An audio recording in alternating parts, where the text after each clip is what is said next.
Dear Miss Love, good day po sa inyong lahat. Itago niyo na lang po ako sa pangalang Randy.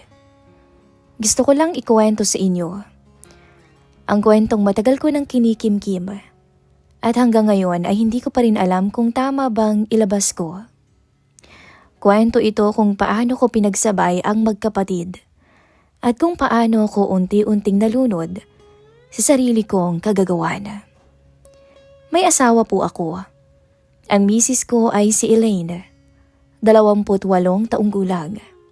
Bata pa, simple lamang siya at mabait. Yung tipo ng babaeng hindi mo maiisip na sasaktan mo kahit sa isip lang. Kasal kami magtatatlong taon na. At masasabi kong maayos naman ang naging pagsasama namin. Hindi man perpekto, pero payapa. Walang sigawan, walang selosan, walang malalaking problema. Kaya nga, mas lalong mabigat sa dibdib ko ang lahat ng nangyari. Ang mga nagawa kong pagkakamali sa kanya. Ang hipag ko naman ay si Bella, kapatid ni Mrs. Kaedad ko siya, 35. At bago ko pa man maging asawa si Elaine, na unang maging bahagi na ng buhay ko si Belle. Opo, Miss Love. Ex-girlfriend ko si Belle. Nung high school kami, magkaklase po kami. Halos 3 taon din kaming naging magkasintahan. High school lovers ika nga. Bata pa kami noon pero seryoso na kaming dalawa sa isa't isa noon. Siya talaga ang una kong minahal. Una kong pinangarap na mapakasalan at siya rin ang una kong karanasan sa kama.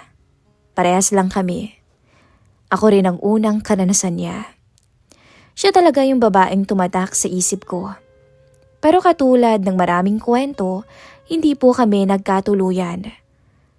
Dahil nung mag-college, nagkahiwalay kami ng landas. Nagkanya-kanya hanggang sa siya ay nag-asawa na. Isang seaman ang mister niya.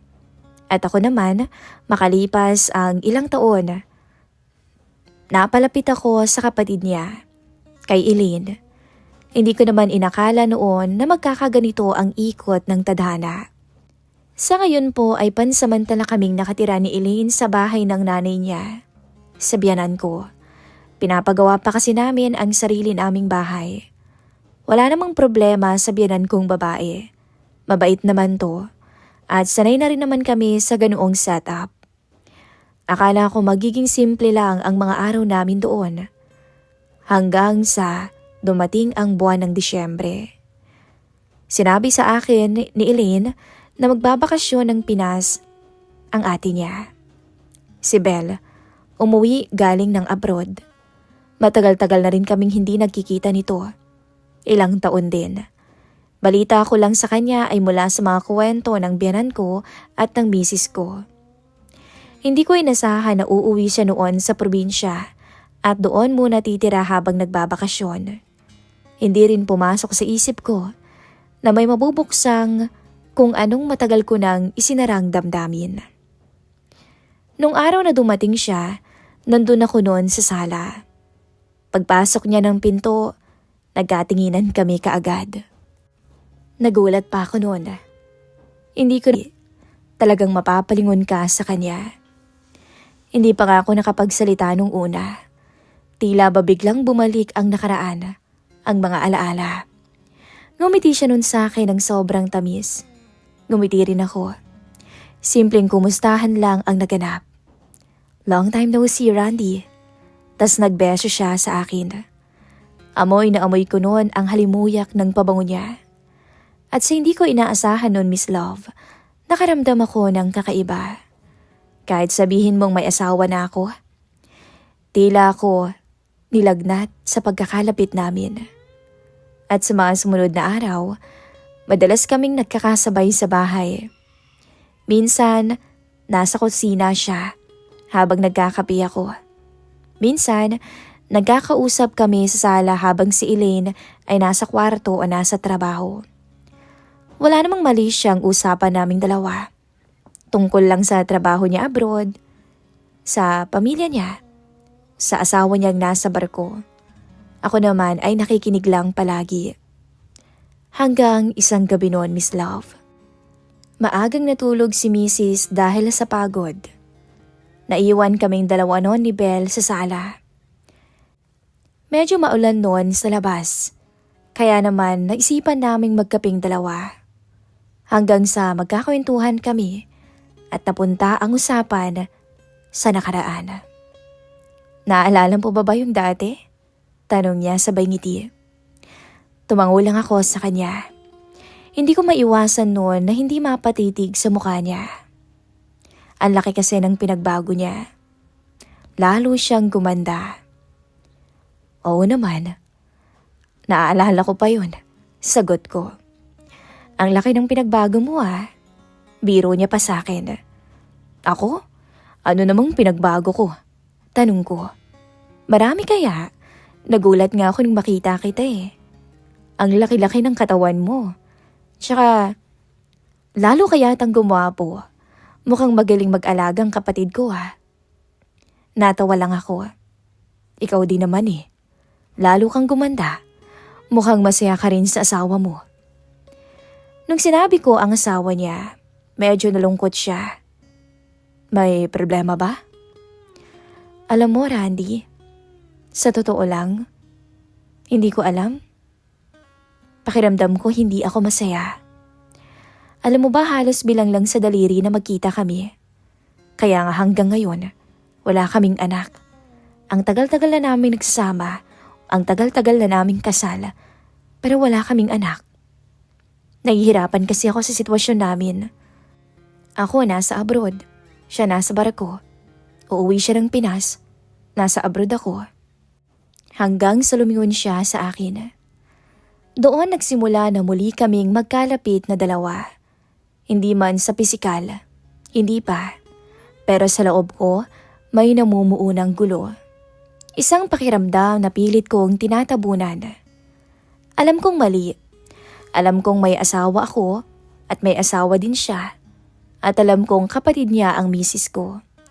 Pero sa bawat araw na nagkakausap kami, mas nahihirapan akong pigilan ang sarili ko. Hindi dahil may ginagawa kaming kung ano, kundi dahil may nararamdaman na akong hindi dapat. Hindi alam ni Mrs. ang lahat ng ito.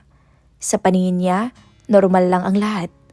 Masaya siyang kasama ang kapatid niya. At ako, sa gitna ng kasiyahang yun, unti-unting nawawala sa tamang direksyon. Hindi ko alam noon na ang simpleng bakasyon na iyon ang magsisimula ng pinakamabigat na kasalanan sa buhay ko. At hindi ko din alam kung saan ako dadalhin ng kahinaang to. Dahil sa mga sumunod na araw, may mga bagay na mangyayari na hindi ko na kayang bawiin pa. Lumipas ang araw, Miss Love. Mas lalong naging komplikado ang mga araw ko. Hindi ko namalayan kung kailan ba kami nag-start na magkalapit na dalawa. Minsan nga, lumabas siya ng CR noon. Nagkasalubong kami at nagulat ako dahil nakatapis lang siya ng tuwalya. Kita ko ang legs niya na basang-basa pa. Hindi ko napigilan na hindi makaramdam ng atraksyon sa kanya. Lalong-lalo na pag naiisip ko na siya ang una ko at ako ang unang karanasan niya. Para bang gusto kong ibalik ang dati. Araw-araw may dahilan para magkasabay kami. Hanggang sa hindi ko sinasadya. Pero palagi kong nahuhuli ang sarili kong hinahanap na ang presensya niya. At sa tuwing napapansin ko iyon, agad kong ibinabaling ang isip ko kay Elaine. Sa misis ko. At ang katotohanang ako'y may responsibilidad na hindi ko dapat talikuran. Pinipilit kong pigilan ang sarili ko. Pero sabi nga ng lahat o ng nakararami, mahirap, Miss Love, na maging kalaban ang tukso. At hindi ganoon kadaling pigilan ang damdamin, lalo na kung matagal mo nang kakilala ang isang tao. Isang linggo na noon ang nakararaan nang umuwi si Belle. May duty si Mrs. Gabi noon, tahimik na ang buong kabahayan. Ang binan ko'y maagang natutulog. Ako naman, kakauwi ko lamang noon galing sa trabaho. Pagod ang katawan ko. Pagpasok ko sa sala, bumungad kaagad si Belle. Nakaupo at tila may hinihintay. Nagkatinginan kaming dalawa. Walang salita sa unang ilang segundo. Nagtanguan lamang kami. Pero ramdam ko agad ang bigat sa pagitan namin. Umupo ako noon sa tapat niya hanggang sa magsalita siya. Randy, mahina niyang tawag sa pangalan ko. Tumingin ako sa kanya. Sa mata niya nakita ko ang isang bagay na matagal ko nang hindi nakikita sa kanya. Isang lungkot, kalituhan at isang tanong na hindi niya masabi ng diretso sa akin. Nag-usap kaming dalawa. Hindi tungkol sa kung anong nangyari sa amin noon. Hindi rin tungkol sa kung anong pupwedeng mangyari ngayon. Kundi tungkol lamang sa buhay namin. Sa kanya, sa asawa niyang palaging wala. Sinabi niya ang mga kakulangan ng mister niya na sobrang lungkot ng buhay niya pagdating sa kama. Ako naman ay nakikinig lang. Minsan napapatitig ako sa leeg niya. Makinis at maputi na kahit may pawis ay nagbibigay sa akin ng kakaibang pakiramdam. Kami naman ni Elaine walang problema pagdating sa kama. Pero doon niya sinabi ang mga salitang tuluyang gumulo sa isip ko. Alam mo, Randy, namiss kita. Sabi niya, diretso, pero nanginginig ang boses. Hindi ko naman sinasadya yun eh. Pero bigla ko nalang naramdaman ulit. Parang may kung anong kumabog sa dibdib ko noon, Miss Love. Gusto kong tumayo. Gusto kong itigil ang usapan. Gusto kong sabihin na malito. Pero sa halip, nanatili akong nakaupo. Nakatingin sa kanya. Pilit na nilalabanan ang konsensya. Pero parehas tayong may asawa. Hindi na dapat natin to nararamdaman sa isa't isa. Tumango siya. Alam ko, Randy. Alam ko. Pero gusto ko lang itanong sa'yo. Kung may natitira pa bang tayo? Kung may nararamdaman ka rin ba ulit sa akin? Doon ako tuluyang natigilan. Kahit ngayon lang. Wala namang mawawala kung hindi malalaman ni Elaine, diba? Hinawakan niya ang kamay ko. Pagbigyan mo na ako. At ako nang bahala sa'yo, Randy. Alam kong naaalala mo ang nakaraan natin. Alam kong parehas tayong dalawa. Pati na rin yung unang beses na may naganap sa atin. Hindi mo ba na-miss yun? Sinubukan kong maging matatag. Sinabi ko sa sarili ko na lilipas din to. Na sandali lang to. Na bukas, babalik ang lahat sa dati. Pero habang magkatabi kami noon, ramdam ko ang presensya niya. Ramdam ko ang alaala ng isang relasyon na hindi ko kailanman tuluyang nakalimutan. Hindi ko alam kung sino ang unang lumapit noon. Ang alam ko lang, nagkatitigan kaming dalawa ng mas matagal kaysa sa dapat. At nung gabing yon, bumigay kami parehas. Habang duty pa si Mrs., nagtampisaw kami ng ate niya sa isang kasalanang kailanman ay hindi na namin maibabalik. Hinawakan niyang kamay ko noon at napunta kami sa kwarto niya. Nagkala siya ng suot niya. Ako naman ng polo ko. At doon nangyari ang hindi dapat. Sulitin na natin. Habang nandito pa ako sa Pinas. Pagbalik ko, tapos na rin, sabi niya. At doon na nga nangyari. Ang halik ay lumalim hanggang sa nauwi sa isang mainit na pagtatagpo. At pagkatapos noon, ngumiti siya sa akin. Salamat, Randy. Hindi mo alam kung gaano mo ako napasaya ngayon. Alam mo bang halos mag-iisang taon na rin mula nung magkita kami ng mister ko. Pero gaya ng sabi ko sa'yo, ayoko namang masira ang pamilya niyo ni Elaine. Mahina niyang sabi. Tumango ako. Ako rin naman. Pero pareho naming alam.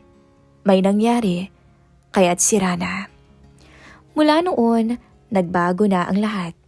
Sa bawat pagkakataon na magkakasalubong ang mga mata namin, bumabalik na ang alaala ng gabing yun. Isang alaala na pilit kong tinatago pero alam kong hindi basta-basta makakalimutan. Doon ko naisip, kung ang isang gabi lang ay ganito na ang nangyari, paano pa kung magtagal siya? Hanggang kailan ko naman kakayaning itago to? At higit sa lahat, gaano ba kalaki ang mawawala sa akin kapag nalaman ni Eileen? Sa puntong yon, hindi ko na kontrolado ang sitwasyon dahil ang isang desisyong ginawa sa kahinaan ay maaaring magbukas ng pinto sa mas malaking gulo. Isang gulo na hindi ko na alam kung paano ko ba isasara. Akala ko nga pagkatapos ng gabing yon, matatapos na rin ang lahat.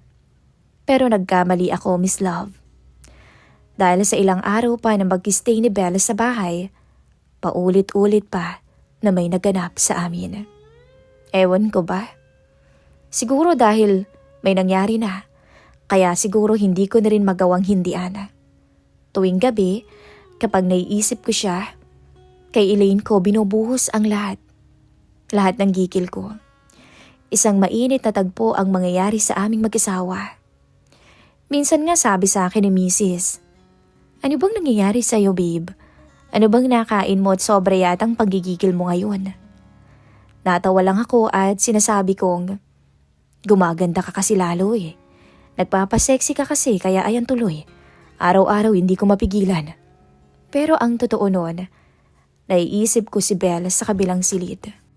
At kapag tulog na si Mrs., doon ako binabagabag ng isip ko dahil paulit-ulit ko pa ring inaalala ang nangyari sa amin ni Bella. Hindi dahil proud ako, kundi dahil hinahanap-hanap ko na ang pakiramdam na yon. At doon ko unang naramdaman ng takot sa sarili ko. Isang gabi, habang mahimbing ang tulog ni Mrs. sa tabi ko, biglang nag-vibrate ang phone ko. Halos magulat nga ako noon. Dahan-dahan kong kinuha ang cellphone. Hindi ako gumagalaw sa kama para hindi magising si Eileen. Nakita ko ang chat ni Bella. Isang simpleng mensahe lang naman. "Kumusta ka? Tulog ka na ba?" Dapat doon pa lang hindi na ako nag-reply. Dapat tinapos ko na. Pero sa halip, nag-type ako. "Ayos lang. Gising pa naman ako. May kailangan ka ba?" "Wala naman, Randy. Naisip lang kita bigla." "Ikaw, di mo ba ako naiisip ngayon?" "Naiisip? Eto nga oh. Ikaw ang laman ng isip ko ngayon." "Gusto mo ba akong puntahan? Bukas lang ang pinto ko. Diretso ka na lang." "Baka kasi magising si Elaine eh." "Hindi yan. Di pag nagising siya, di idahilan mo na lang na galing ka ng CR. Halika na, habang tulog na tulog pa siya."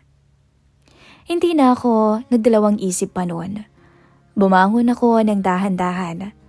Nakailang tingin pa nga ako kay Elaine dahil baka magising siya. At sa pagsara ko ng pintuan naming mag-asawa, siya namang pagbukas ko ng pintuan ng ate niya. At doon, nakita ko siyang nakahiga. Nakangiti sa akin na para bang kanina pa ako inaantay. Nakasando at kitang-kita ko ang kakinisan niya kahit lampshade lamang ang tanging liwanag. Hinalikan ko siya agad at doon muling may naganap sa aming dalawa. Aware akong mali ang ginagawa ko, pero gabi-gabi parang may lihim na mundo kaming binubuo sa pagitan ng mga chat namin. Mundo na kami lang ang nakakaalam. Pagkatapos pagbalik ko ng kwarto, i-delete ko ang mga message namin. May mga times na ako ang unang nagchat-chat. May magabi na siya naman. At sa bawat beses, mas bumababa lalo ang depensa ko. Hindi nagtagal, lalo kaming nagkalapit na dalawa. Minsan sa kusina, sasadyain naming sagiin ang kamay ng isa't isa. Minsan sa sala, maglalapit kami ng masyado. Maliliit na bagay lamang iyon, pero sapat para magpaalala sa aming ginagawang lihim. Hanggang isang hapon, muntik na kaming mahuli noon. Nasa kusina kami ni Belle. Nakayakap siya sa akin at tila ba kami ang mag-asawa. Bigla akong narinig ang yabag ng paa. Boses ng biyenan ko mula sa may labas. Buti na lamang talaga malakas ang boses nito, kaya't narinig namin agad. Agad kaming nagkahiwalay. Nagkunwari kaming abala. Siya ay nasa lababo, ako naman ay nasa ref. Pumasok ang biyenan ko. Tumingin sa amin sandali tapos ngumiti. Buti na lang walang duda. Pero sa loob ko noon, halos huminto ang tibok ng puso ko. Pagkatapos noon, sinabi ko talaga sa sarili ko na ayoko na. Natitigil na kami. Nasapat na yung muntikan na yon. Na baka babala na iyon sa amin. Pero Miss Love, ilang gabi lang ang lumipas, bumalik na naman ang mga chat namin. Na para bang walang nangyari. Na para bang nakalimutan namin na muntik na kaming mahuli. Hanggang isang gabi, wala si Elaine. May bigla ang duty. Naiwan na naman kaming dalawa. Hindi na kailangan ng mahabang usapan. Hindi na kailangan ng mga tanong. Parang alam na namin kung saan pupunta ang lahat. Alam kong mali. Alam kong paulit-ulit na lamang. Pero sa gabing yon, mas pinili ko ulit na may mangyari sa aming dalawa. Kinabukasan, nagising ako na magkatabi na kami ni Elaine. Mahimbing ang tulog ng asawa ko. Walang kaalam-alam sa pinaggagawa ko. At ako, tinitigan ko siya. Iniisip ko kung gaano na nga ba kalalim ang kasalanang ginagawa ko sa kanya. Dahil alam ko sa sarili kong hindi na to aksidente.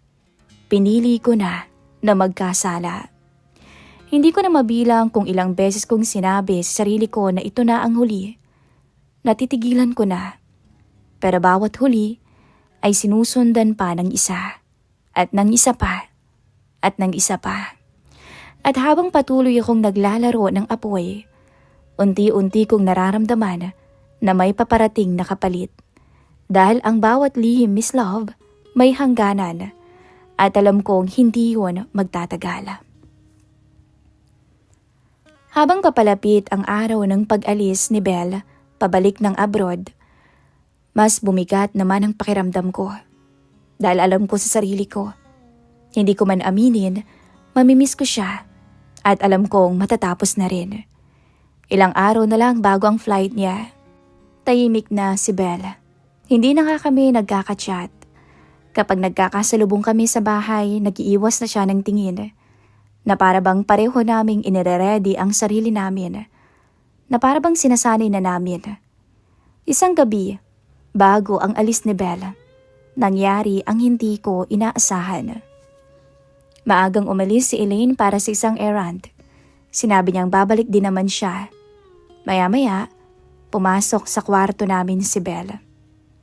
Randy, pwede bang last na? Mahina niyang sabi. Pabaon mo na lang sa akin. Gusto ko sanang tumanggi noon. Gusto kong sabihin na tama na siguro. Pero wala eh.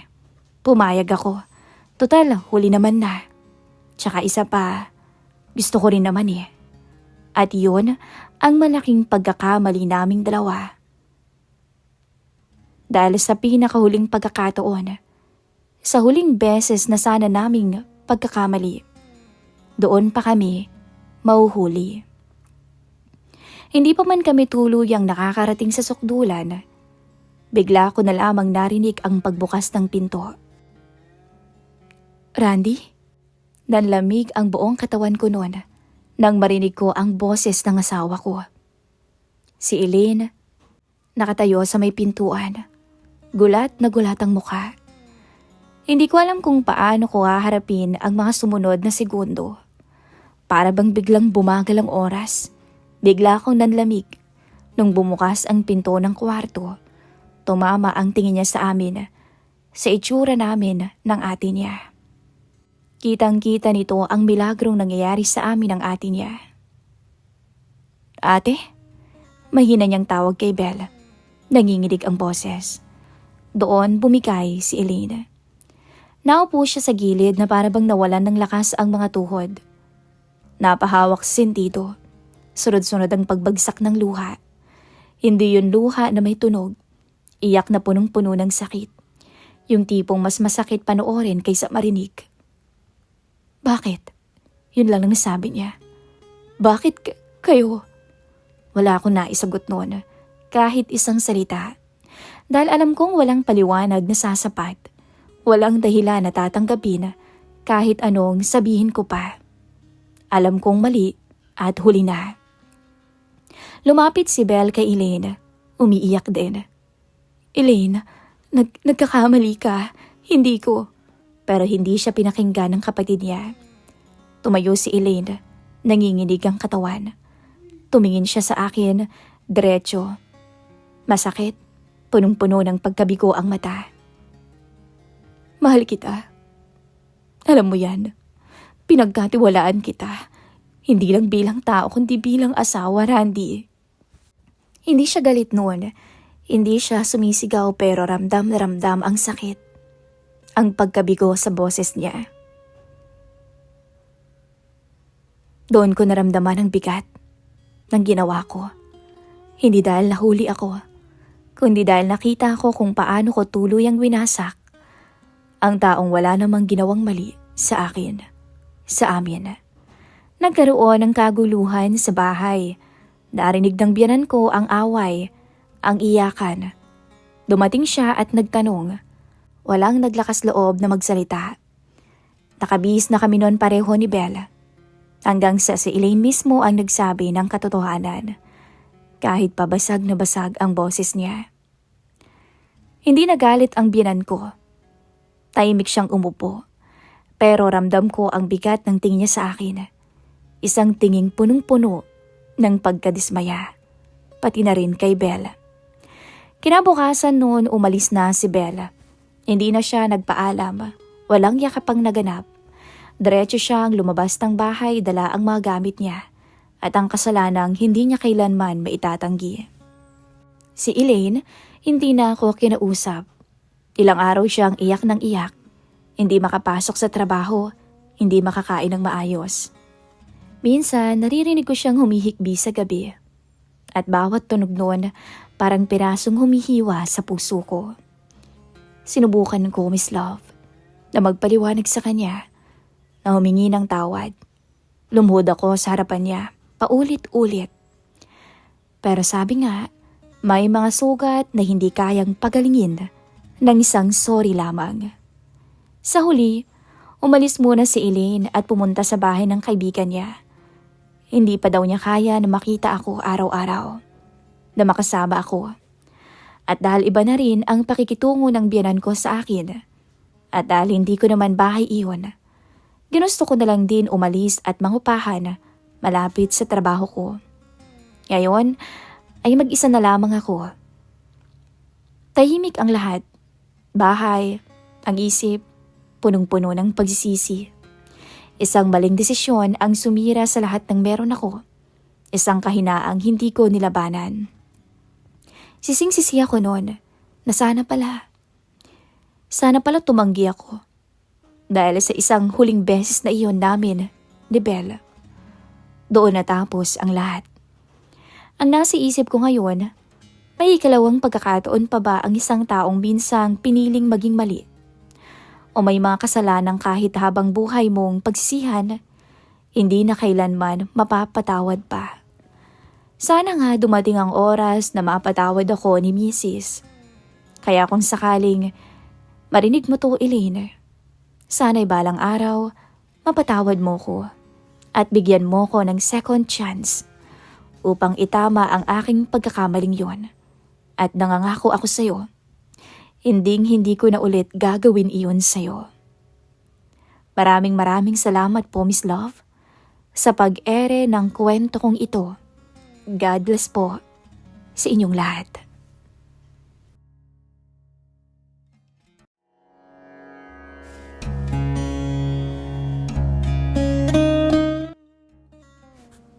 Dear Miss Love, magandang araw po sa inyong lahat. Itago niyo na lang po ako sa pangalang RC, 19 anyos. Gusto ko lang ibahagi ang kwentong ito ng buhay ko. Yung bagay na hindi ko makakalimutan kahit kailan. At siya ang nagturo sa akin ng unang karanasan ko na hinding-hindi ko makakalimutan. Siya, si Tita Susie. 19 pa lamang ako pero malaki na ang katawan ko, Miss Love. Lumaki ang katawan ko dahil sa mga trabahong pinasukan ko simula noong hindi na ako nagpatuloy ng pag-aaral. Naging kargador ako sa palengke ng ilang buwan. Naging delivery boy din ako sa isang hardware sa bayan namin. At naging construction worker din po ako. Lahat yun ay naging trabaho ko para lang makatulong sa gastusin ng pamilya ko. Mahirap talaga ang buhay namin, kaya naman noong makatapos ako ng high school, hindi na ako napag-aral pa ng nanay ko. Mas pinili kong magtrabaho para hindi na madagdagan pa ang problema niya. Ang kwento pong ito ay tungkol sa amin ni Tita Susie, ang pangalawang asawa ni Tito David. Si Tito David ay bunsong kapatid ng nanay ko. Nasa 45 anyos na ngayon. Namatay na ang unang asawa niya noong ilang taon pa lamang ako. At ngayon, mga 3 taon na rin siguro nang magsama sila ni Tita Susie. Bata pa si Tita Susie. 29 anyos pa lamang ngayon. Isang umaga noon nang biglang tumawag sa bahay si Tito David. Sinabi niya sa nanay ko na may ipapagawa raw siya sa akin. Tulungan ko raw siyang ayusin ang bubong ng bahay nila dahil nasira ito noong dumating ang bagyo nitong nakaraang linggo lang. Ang sabi pa niya, doon na lamang daw ako matulog sa bahay nila kahit na 2 araw para hindi na ako mahirapang umuwi pa at pumunta ulit doon ng umaga. Bukod pa roon, bibigyan niya na lamang daw ako ng bayad para naman may gawin ako ngayong wala akong trabaho. Hindi na ako nag-atubili. Pumayag na ako. Pera rin yun. Araw ng Biyernes noon, nang pumunta na ako sa bahay nila na nasa kabilang bayan pa. Pagpasok ko agad, sinalubong ako ni Tita Susie. "Uy, RC, kumusta ka na?" Sabi niya habang nakangiti. "Aba, ang laki ng katawan natin ngayon ha." Pagpansin niya sa akin. Natulala pa ako noon sa kanya. Alam kong maganda siya, pero hindi ko inakala na may mas igaganda pa siya ngayon. Batang-bata talagang itsura at kaakit-akit. Maputi ang balat, mahaba ang buhok na kulay itim, at ang boses niya ay mahinahon. Nakasuot siya noon ng simpleng puting t-shirt at maikling short na kulay asul. Kung titingnan mo nga silang dalawa ni Tito kapag magkasama sila, aakalain mo bang anak lang ni Tito ang kasama niya?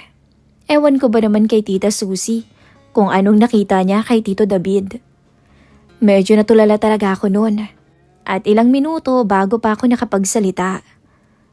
Mabuti naman po ako, Tita Susie. Sagot ko habang kinakamot ang ulo ko. Medyo nahihiya talaga ako dahil hindi ko alam kung paano makikipag-usap sa kanya. Bihira kasi talaga akong makaharap ng katulad niya. Maganda, sexy.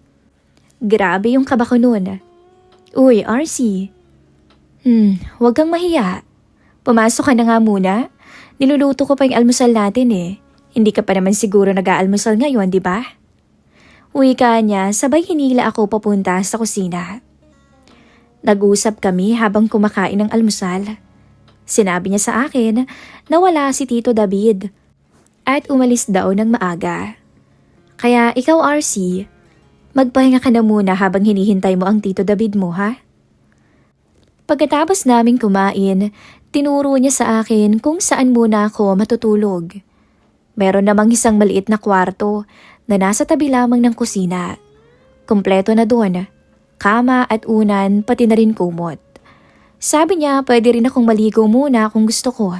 Tapos magpahinga muna para may lakas ako kapag nagtrabaho na kami ni Tito.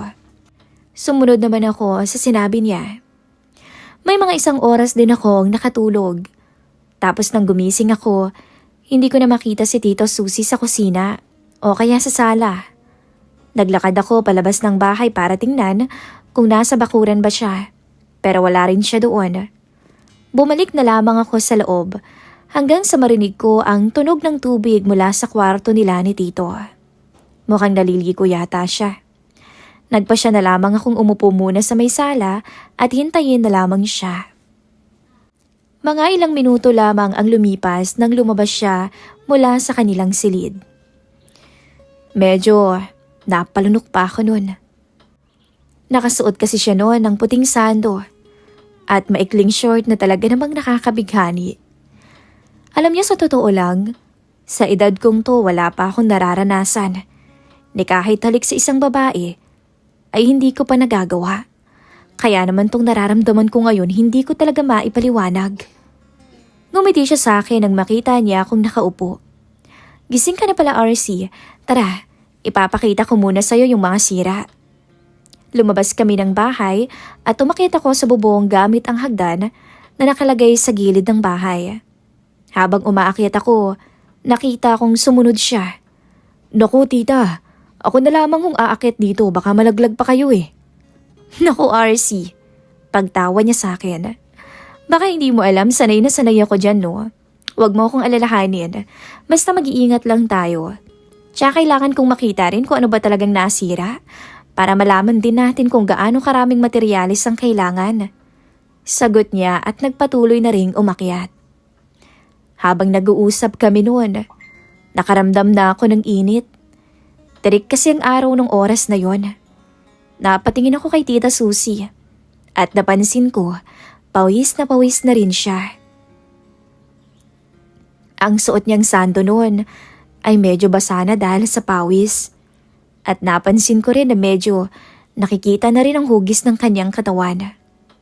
Nag-init talaga ako nun bigla at kinabahan. Sinubukan kong tumingin sa ibang direksyon para hindi na mapansin ang kung anuman. Pero hindi ko talaga maiwasang mapatingin ulit sa kanya. RC, okay ka lang ba? Mukha kang namumula. Sabi niya at tumingin sa akin ng maigi. Okay naman po ako, Tita Susie. Baka masyado na po kasing mainit. Sagot ko at ngumiti ng pilit. Hindi ko alam kung paano ipapaliwanag sa kanya kung bakit ako namumula nung time na yon. Baka isipin niya kasi na bastos ako. Tama ka, napakainit na nga. Tara na, baba na tayo para naman makainom tayo ng tubig. Sumunod ako sa kanya, pero habang bumababa ako, bigla akong natapilok sa huling baitang ng hagdan. Bumagsak tuloy ako sa lupa at naramdaman kong medyo sumakit ang likod ko. RC, nasaktan ka ba? Sigaw ni Tita Susie noon na agad na tumakbo papunta sa akin. Inalalayan niya akong tumayo at hinawakan niya ang likod ko para tingnan kung ayos lang ba ako. Sa pagkakalapit namin noon, para akong lalong nawalan ng lakas. Sobrang bango niya kahit pawisan siya. Tita Susie, okay lang ho ako. Tagganda utal-utal ko nang sabi. Hindi naman ho masakit ang likod ko. Sagot ko ngunit hindi ako makatingin sa kanya ng diretsyo. O siya, sige. Bukas ka nilang mag-umpisa. Total mamayang gabi pa naman ang uwi ng tito mo, okay? Sige ho tita. Maraming salamat ho. Bandang 8:00 nung marinig ko ang tunog ng gate. Nakaupo ako sa maliit na kwarto ko habang nagsiselfone ako. Alam kong si Tito David na yon. Sabi kasi ni Susie, uuwi raw siya ng gabi galing ng trabaho. Lumabas ako saglit sa kwarto. Nakita ko si Tito David. Halatang pagod, bit-bit ang maliit na bag. Nakasunod si Tita Susie sa likod niya. Nung makita niya ako, agad niya akong binati. RC, salamat ha. Bukas na bukas din sisimulan natin agad para makauwi ka rin sa inyo. Sabi ni Tito habang tinatapik-tapik ang balikat ko. Opo Tito. Sagot ko. Tahimik na noon ang gabi. Kumain kami ng simpleng hapunan at halatang halata kay Tito na pagod to. Hindi nagtagal nagpaalam to sa akin na papasok na siya sa kwarto nila. Naiwan naman ako sa sala at si Tita Susie na ang nagligpit sa kusina. Bandang 1:00 ng madaling araw noon. Nung makarinig ako ng ingay na hindi ko inaasahan. Oo, wala pa akong karanasan. Pero alam ko naman kung anong nangyayari. Sinubukan kong hindi makinig noon. Pero grabe, rinig na rinig ko talaga. Hanggang sa nakatulugan ko lang din ang ingay na iyon. Kinabukasan, maaga kaming gumising. Paglabas ko ng kwarto, nakahanda na ang almusal. Nandoon na rin si Tito David at may hawak na isang baso ng kape. Ano, simulan na natin habang hindi pa mainit, RC. Sabi niya. Maghapon naming inayos ang bubong. Ako nang umakyat. Si Tito naman ang nag-aabot ng mga gamit. Si Tita Susie naman ay nasa ibaba lang. Inaabot ang tubig kapag nangihingi si Tito o kaya naman ako. Paminsan-minsan, tinitingnan niya rin kung maayos ba ang lahat. Hindi ko alam kung dahil sa init o dahil ba sa presensya niya, kaya ako nakakaramdam ng kakaiba. Magulo ang isip ko buong araw. Tuwing tatawag siya ng, RC, inom ka muna ng tubig. Para bang may kakaibang kaba sa dibdib ko. Tapos naaalala ko yung kagabi. Nang matapos kami, hapon na rin noon. Tuwang-tuwa si Tito dahil napakabilis daw. Ayos. Salamat talaga pamangkin. Maya-maya tagay tayo kahit kaunti lang. Sabi pa niya. Ayoko na sanang uminom dahil bala ko na sanang umuwi, pero mapilit siya. Doon na lamang daw ako matulog at bukas na lamang daw ako bumalik ng bahay. Hindi na ako tumanggi noon. Pagkatapos naming kumain ng hapunan, naglabas si Tito ng ilang bote ng alak. Hanggang sa napasarap ang kwentuhan, kaya't hindi namin namalayan na nakakarami na rin pala kami. Hanggang sa maya-maya, nagpaalam na siya na mauuna ng matulog. Napagod daw kasi talaga siya. Hindi na raw kasi siya tulad ng dati na malakas pa. Ngayon ay mabilis na talaga siya ang mapagod. Ano RC, una na muna ako sa kwarto. Sabi niya kalaunan. Pagod din ako sa maghapon. Ikaw rin magpahinga ka na. Pag alis niya, biglang tumahimik ang paligid. Ako naman medyo bahagyang hilo na rin. Bumalik na rin ako sa kwarto ko at humiga. Akala ko talaga makakatulog na ako noon. Pero bandang mga 11:00 ng gabi. Biglang may kumatok. Bumangon ako kaagad. Akala ko kasi kung sino yun. At pagbukas ko ng pinto, si Tita Susie ang bumungad. Nakatayo siya doon, naka-night dress. Pantulog, na manipis, at nakatitig sa akin. Tita, may kailangan ho kayo? Tanong ko. Saglit tong nag-isip, tapos ngumiti ng bahagya. Wala naman. Ano, pwede ba akong pumasok sandali? Magkwentuhan muna tayong dalawa. Medyo boring Opo naman ho. Sagot ko agad, kahit ramdam ko noon ang bilis ng tibok ng puso ko. Pumasok na siya. Tahimik kaming pareho pagkatapos. Pero mga after 5 minutes, bigla siyang nagsalita. Siya nga pala RC. May girlfriend ka na ba? Wala pa nga ho Sagot ko. Sa totoo lang, hindi pa ho ako nagkakaroon ng girlfriend. Sabi ko. Talaga ba? Tanong niya na tila nagulat. Opo. So, di wala ka pang nararanasan? Nakakahiya naman ho kung sagutin ko pang tanong niyo. Naku naman RC, huwag ka nang mahiya. Sino ba ako para mahiya ka? Wala pa nga ho Sagot ko na medyo nakayuko na.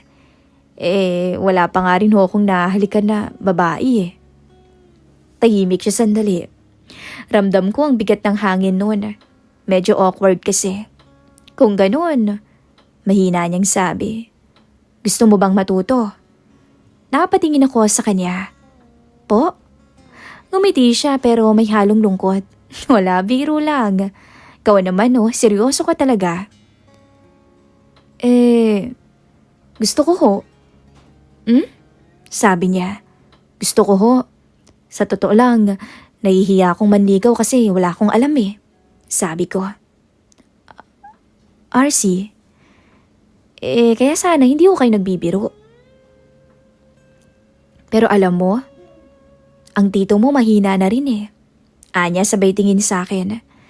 Pero ayoko namang maghanap ng iba dahil mahal ko talaga siya. Pero kasi babae pa rin ako. Naiintindihan mo naman siguro ako, RC, no? Kung ganun, pwede naman ho tayo siguro kahit isang beses lang. Nung magkatinginan kami, doon na nangyari ang lahat. Ang hindi ko makakalimutan. Halos nakakabaliw pala yun. Lalo na't unang beses mong mararanasan. Para kang nasa ulap at nakalutang. At pagkatapos nun, lumabas na siya ng kwarto. Ako naman ay naiwan nakaupo sa kama, tulala at hindi makapaniwala.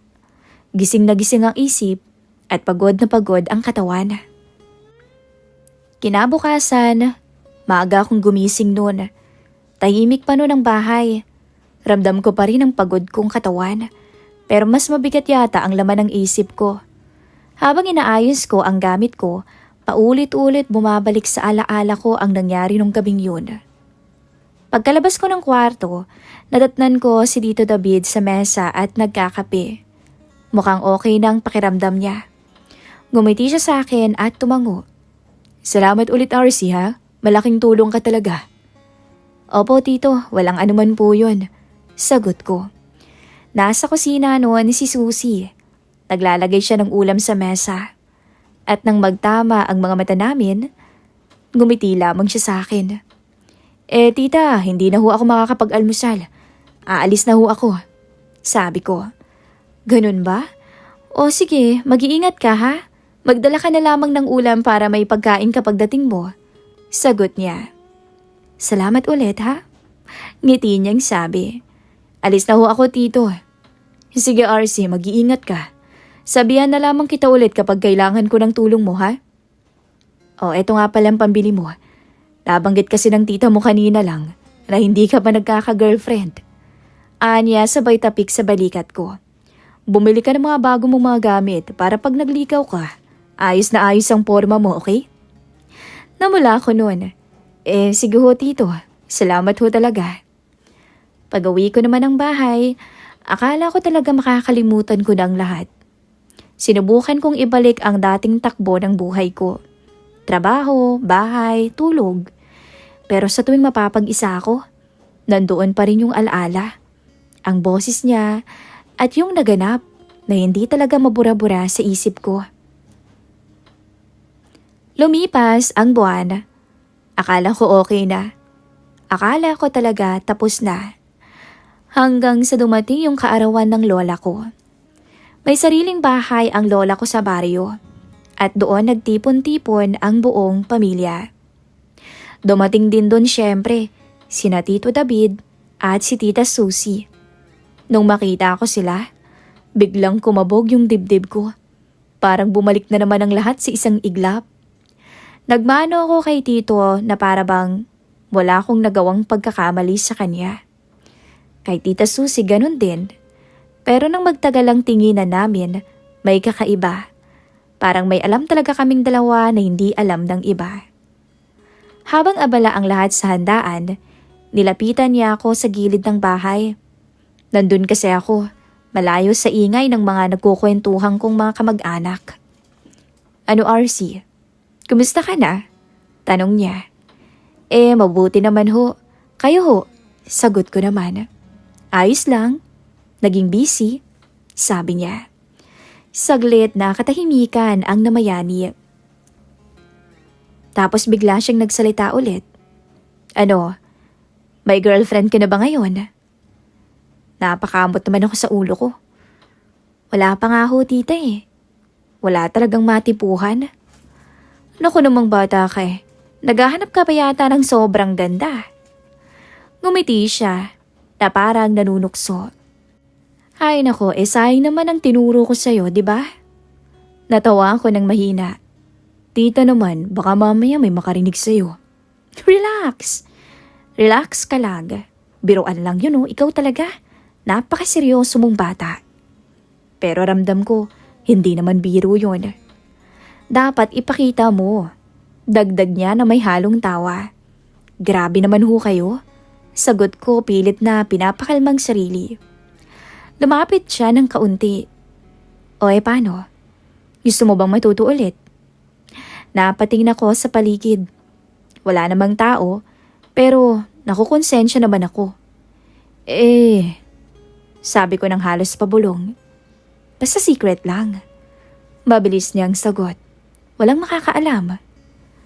Tahimik lamang ako. Hindi ko alam kung tama ba o mali ang nararamdaman ko. Bata pa ako, oo. Pero hindi ako mangmang. Alam ko naman ang bigat ng sitwasyon na ginagawa namin. Saglit siyang tumingin sa akin na para bang hinihintay ang sagot ko. Hanggang sa unti-unti naman akong tumango. Ewan ko ba, hindi ko rin siya mahindian eh. At nung mga sandaling yun, umuwi muna kami sa bahay saglit. Sa mga sandaling yun, umuwi muna kami sa bahay ng sandali. Tumakas kami habang walang nakakapansin. Hindi ko na ididetalye.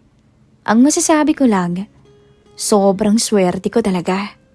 At pagkatapos nun, bumalik kami ulit sa handaan na parang walang nangyari. Tawanan, kainan, kwentuhan. Pero sa loob ko, may isang sikretong hinding-hindi ko dapat ipagmalaki sa iba. Kinagabihan, umuwi na silang mag-asawa. Nagpaalam si Tita Susie sa akin, nakangiti at may sikretong itinatago. Pagkatapos nun, hindi na ulit ang lahat. Pagkatapos ng araw na yon sa kaarawan ng lola ko, parang may tahimik na kasunduan na nabuo sa pagitan naming dalawa ni Susie. Natapos na, nahuli na yon. Para bang pareho naming piniling ilagay ang nangyari sa isang kahon at isara na lamang to ng tuluyan. Ilang linggo ang lumipas doon. May dumating na pagkakataon na hindi ko inaasahan. May kakilalang kaibigan ko na nag-alok ng trabaho sa Maynila. Hindi man malaki ang sahod sa simula, sapat na. Para sa akin, okay na rin yun para makalayo ako. At magbago naman ang ihip ng hangin.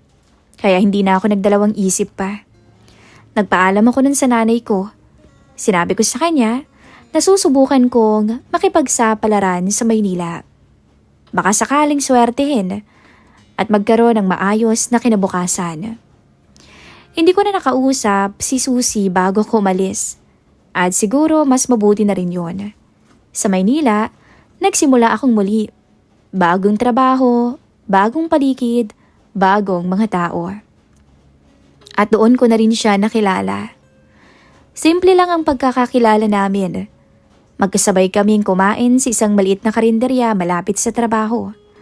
Nagkataon na pareho kami ng order.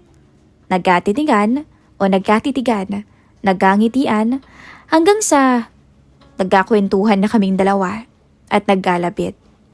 Sa kanya ko naramdaman yung kilig. Hanggang sa niligawan ko siya at naging kami. Sa bawat araw na lumilipas, Miss Love, mas naiintindihan ko ang tunay na pag-ibig. Kung anong ibig sabihin ng salitang pagmamahal.